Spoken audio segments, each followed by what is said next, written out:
What's up, everybody? Welcome into episode number 12 of the Bat Flip. Just me tonight, just your host, Dillon Taylor, by myself. We got Lambo Raby, you know him, you love him, we all love him. Out on vacation tonight, so well-deserved break. You know, he hosts every show we've got just around here just about. So you're flying solo with me. We'll talk about, obviously, the SEC tournament. Just finished that over the weekend. Impressive showing from the Vols. A little disappointing at the end, depending on which way you look at it. Good week overall. We'll get into that. We'll recap that. Obviously, the big news everybody's talking about: Tennessee, Knoxville getting to host the regional this year. It's impressive field stacked up against the Vols, but you know they've shown their worth so far this year, if you want to put it that way. They've shown they're one of the best teams in the country. Um, we'll get into that. We'll talk a little bit about that. We'll look at the SEC tournament teams. But yeah, we'll start. We'll start right there. SEC tournament. You had the Vols come out. They played Bama. 2-3 loss there. But I think you really saw the spark that ignited in this team. I mean, nobody was happy with the way that game turned out. You had we'll call it a controversial ending at the end. Never really seen a call like that before. You know, you saw it a few years ago in the College World Series. Max Ferguson slides into second base there. Interference is called on him for sliding how most people are taught how to slide in baseball. But yeah, you think you've got a walk off there. You know, you're celebrating. You're ready to move on to the next round, and all of a sudden you're pulled back on the field. Seemed like they were kind of rattled by that there for a little bit. You know, obviously we've seen they're a good team. They recovered from it. It wound up not really impacting the tournament overall, because you did make it to the single elimination. You got out a double without that causing too big of a factor there. But anytime you have a call like that, it's going to leave a sour taste in your mouth, especially when it comes against Alabama. I mean, you want to beat them for just any reason you can find, honestly. So to lose, and not only lose, but lose on a call that doesn't get made normally, I guess is the best way to describe it. You know, that's something. We'll leave it at that there. You know, we've seen they overcame it, but that's the SEC officials sometimes for you. You know, that's umpires, refs. We've seen it in every sport, especially against Bama. But you lost that one 2-3. But Tennessee comes back firing next game against Mississippi State. The number 3 overall seed in the tournament. You had number 3 Mississippi State against number 2 Tennessee there. Great. What was thought was going to be a great matchup. Mississippi State's been a solid team all year. They've been, I mean, a top 10 team all year in the country, borderline top 5, very close at least. They had a rough go in the first game, which dropped them to the losers bracket with Tennessee, and they got pounded. I mean, Tennessee showed up to play. That fire, I guess, anger from the day before with how things turned out. We saw the Vols flip that switch then, just pounded Mississippi State 12-2, ended the game early. Run rule, obviously, in the tournament. I mean, impressive showing there overall. Not anything you complain right there. Your lineup showed, your pitching staff showed. And what I loved about that game is the Vols got big hits against Mississippi State's best pitchers. Now, you can say what you want about throwing starters in out of the bullpen in a game like that. I mean, Mississippi State was never in danger of missing the tournament, anything like that. Now, we'll see how they perform, what the regional, what that status looks like. But they were never if they lost how they did, which obviously they did, that was never going to kick them out of the tournament, anything. So you kind of saw some of their starters, more of their guys they depend on there in the end, pulling them out of the bullpen, getting them some work. And Tennessee still teed off on a lot of their top-notch guys there. So that was impressive, and you wondered, after a big game like that, you've got Bama coming up again. You've got the team that obviously you don't like. You just lost to in dramatic, controversial fashion. With everything we've seen from this Tennessee team all year, I kind of expected. I don't know about anybody else, and you can drop a comment in here if you kind of expected the same thing. I kind of expected them to come out and destroy Bama. You know, you've always you've got the battered Vol syndrome, is what some people call it. I mean, you're kind of nervous that maybe they don't show up, maybe something happens there. But any Tony Vitello coach team, that's doesn't seem that that's going to be the case as long as he's the man in charge. Hopefully for the rest of time is my hope there. But you come out and you pound Alabama 11-0. Game was never close at all. Really, Alabama never really had any momentum in it whatsoever. It was good to send them packing.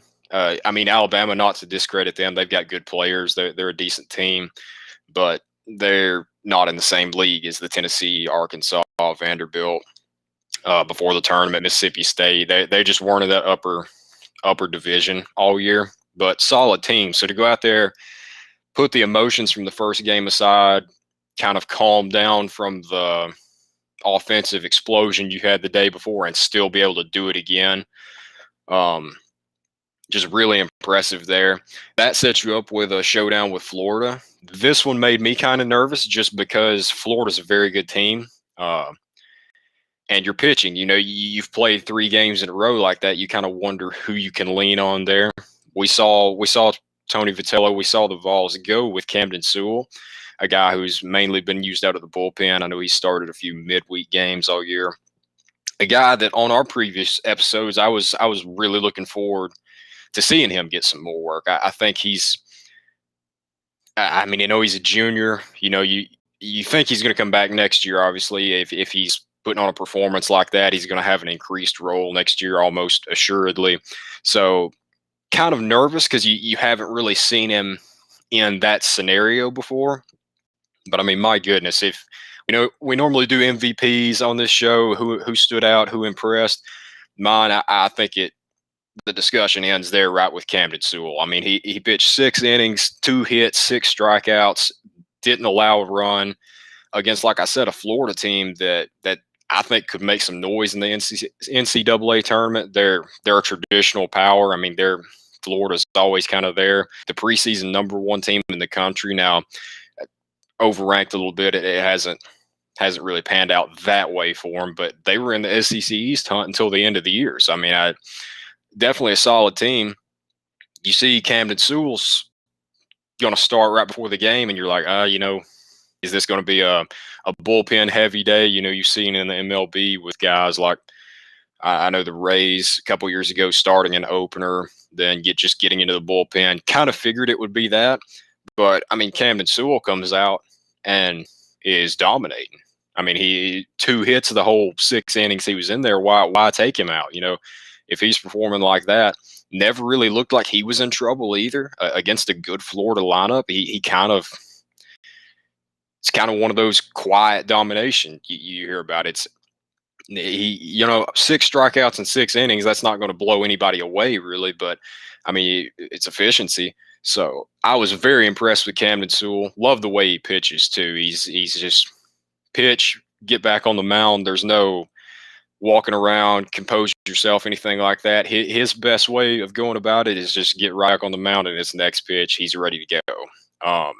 They've got pitch clock in the MLB now. Guarantee you don't have to worry about that with Camden Sewell. That's not an issue at all with that kid.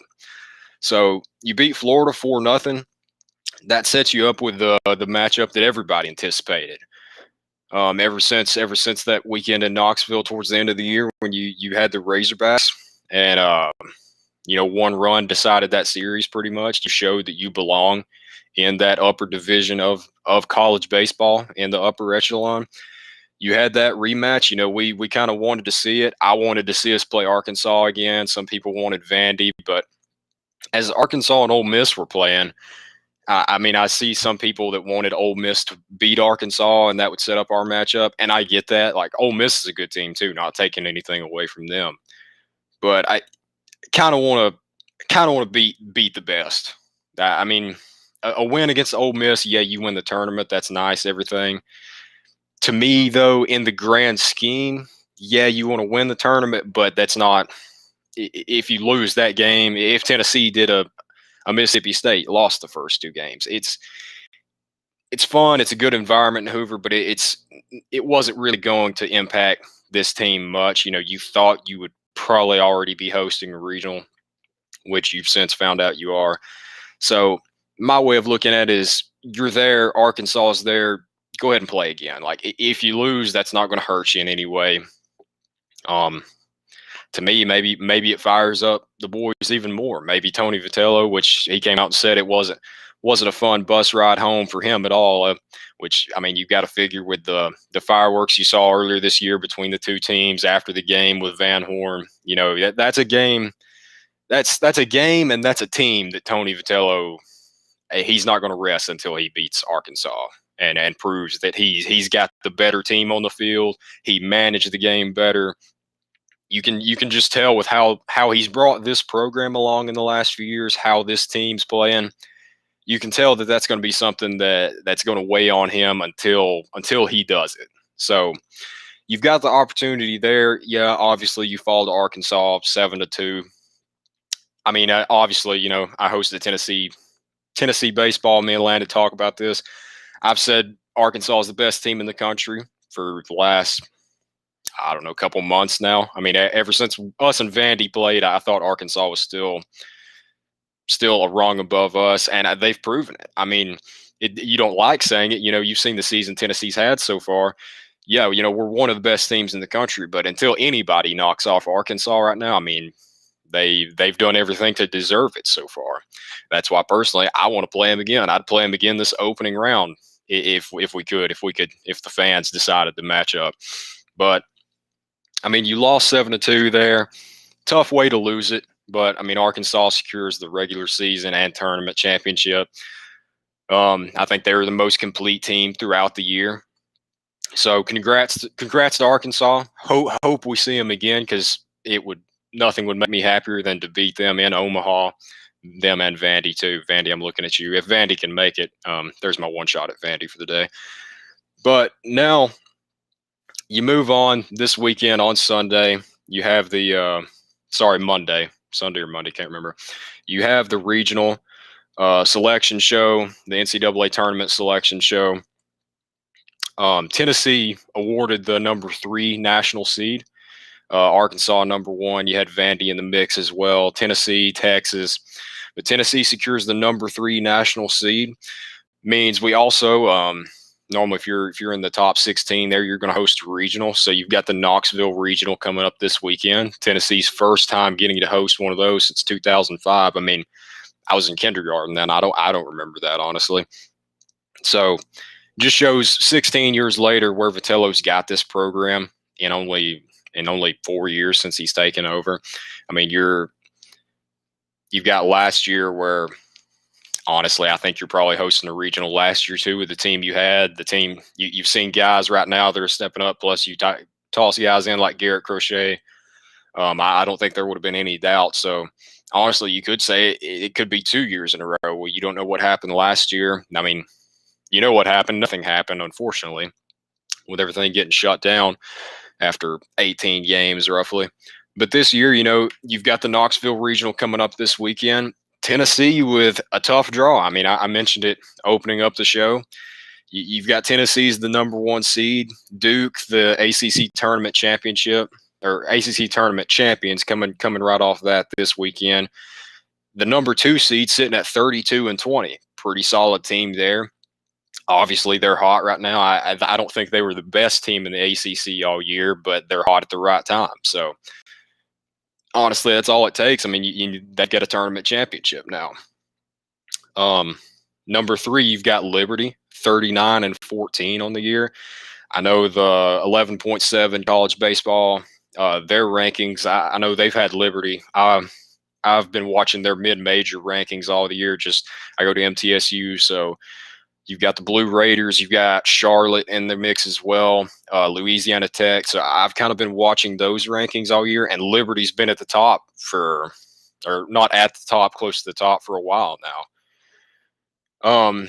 I think in their latest rankings, they were the number 1 mid-major. So you've got that coming in at a number 3 seed in your regional. That's dangerous there. I mean, the Flames are playing great baseball right now as well. And then the number 4 seed is a team that you're familiar with. I mean, they came before the season was shut down last year. They came into Knoxville and beat you in a series. That's Wright State. At number 4, they're 35-11. The highest scoring team in the country out of anybody. They put up the most runs. Now their pitching staff isn't as solid, but any team that leads the country in runs, obviously that's just theirs. I mean, that's no other way to put it. That's a team you got to watch out for. I'm not as worried. We'll get into the matchup there, I guess, that's coming up Friday night against Wright State. Just to kind of close us out here, it is double elimination first off. So it's not, I mean, baseball's weird. It's a funky game. You know, you show up or you don't show up for one game, and that's all the difference. So double elimination, I think that should make everybody feel a little bit better there. Especially knowing it's a team that you lost to last year. Now, Wright State's not anywhere on Tennessee's level. No. I mean, that's why you're the number one seed playing against the number 4 seed. Now, I mean, you ask most of the national media members they're tweeting about it. I mean, if you follow college baseball, you probably saw it this weekend, talking about how that's a tough draw. The Knoxville Regional may be the most stacked regional out there. But you've got Wright State. Tennessee's proven that they can score this year. Now, sure, there's a few games here and there where either the offense just isn't clicking, the opposing pitching staff's kind of shutting you down. I mean, that's going to happen. I mean, Tennessee's played, 61 games on the year so far. You're not going to get 15 runs every game. It's not going to happen. So everybody's kind of worried about that first round matchup with Wright State. I'm not as much personally, just because, like I said, it is double elimination. I think Tennessee can hit Wright State. I think they can rough their staff up pretty good. Wright State, they talk about you tune into SEC Network, you tune into any SEC baseball series, and you talk about how it's the best conference out there. You're facing the best competition. Seems like we hear that in every sport about the SEC, and it's year in and year out. It's true. You come here to prepare yourself for the next level because you're playing against guys that are going to be on the next level. So you're worried about Wright State, but they're not playing Vandy every weekend. They're not playing Arkansas. They're not playing Florida. No disrespect to them at all. I mean, obviously, they've proven that they can score against good teams. They've beaten good teams. They wouldn't be here unless they had. So you're worried about that, but I think Tennessee is fine against Wright State, honestly. The team that worries me the most out of anybody in this region is Liberty. Now, they're going to be playing Duke first. Maybe Duke shows up. I mean, we talked about Duke earlier. They're hot at the right time right now, coming off an ACC tournament championship. So them and Liberty, I think that's going to be an exciting series to watch there. Just because, obviously, I mean, you're going to be tuned in because you want to see who Tennessee's playing next. But those are two really solid baseball teams. That Liberty, I think they should have probably been a 2 seed. I understand putting Duke ahead of them, I guess, just because of recent success with Duke, with the Blue Devils. But that's a tough draw for Liberty. I think they probably deserve to be a 2 seed in a regional somewhere. Seems like it was kind of more geographic this year, just depending on how everything was set up. See, we got a few Go Vols in the comments there. That's always beat Georgia. Yes, sir. That's rings true in any sport, any time of year. Whatever you're doing, beat Georgia. Yeah, got another Go Vols. But yeah, I mean, I think we had another comment here too. I'll get to that. Keenan Moore, my predictions, the Vols cruise through the regional and send a message to the country that they don't care how hard their draw is. Couldn't agree more. I think it's like I just said, Keenan, that first round against Wright State, that doesn't worry me as much as Liberty potentially beating Duke, and you've got the Flames, a team that me personally, I think they should have been a 2 seed in another regional. You've got that there. Obviously, I'm going to say we advance. We go to the Supers, just because, I mean, we're the best team in the regional.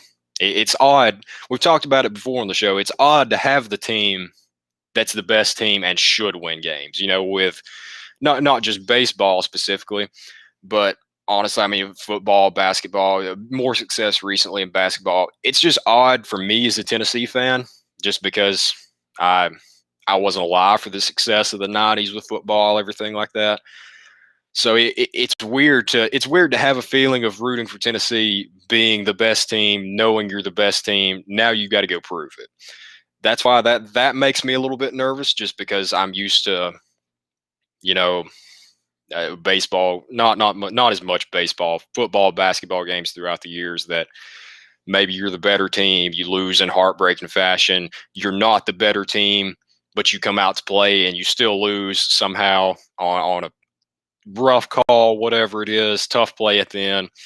So worried, yes, but Tennessee advances. I mean, that's my prediction. I think they play Liberty in that little second round there after Wright State. I think Liberty will beat Duke. Just my prediction, honestly, watching the two teams this year.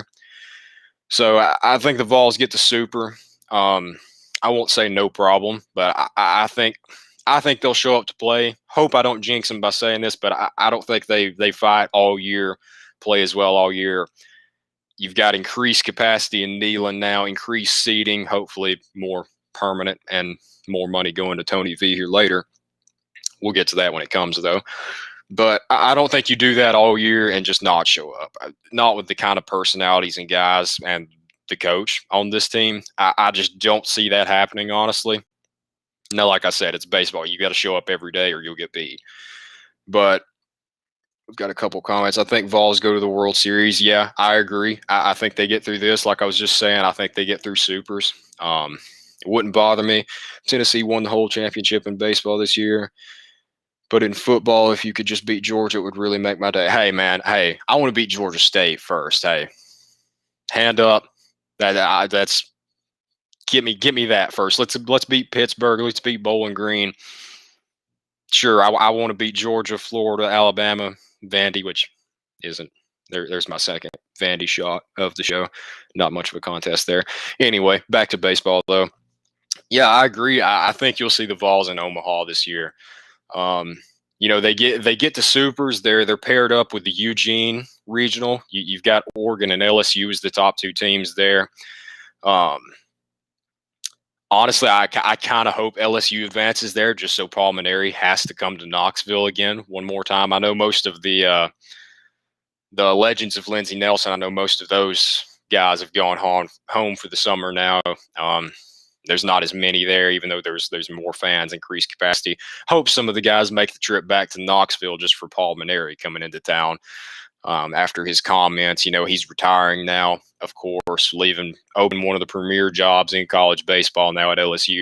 Team with a really good young talent. We'll see what happens with transfers after the news was announced, everything like that. But regardless, sure, Paul Maneri, maybe he's a good dude, but after those comments earlier the year, kind of the way he talked about the fans, everything, I'd really love to see Tony Vitello and the boys end Maneri's career with a loss in the Supers. So kind of hoping LSU's the 2 seed in Eugene, kind of hoping they pull off the upset against Oregon there just so we can play them again. That's the next round. You got to focus on what's ahead of you right now for Tennessee. That's a matchup with Wright State on Friday, 6 p.m. Eastern, 5 p.m. Central. After that, you win one game. Now, you hear the cliche, you just got to go 1-0 every day.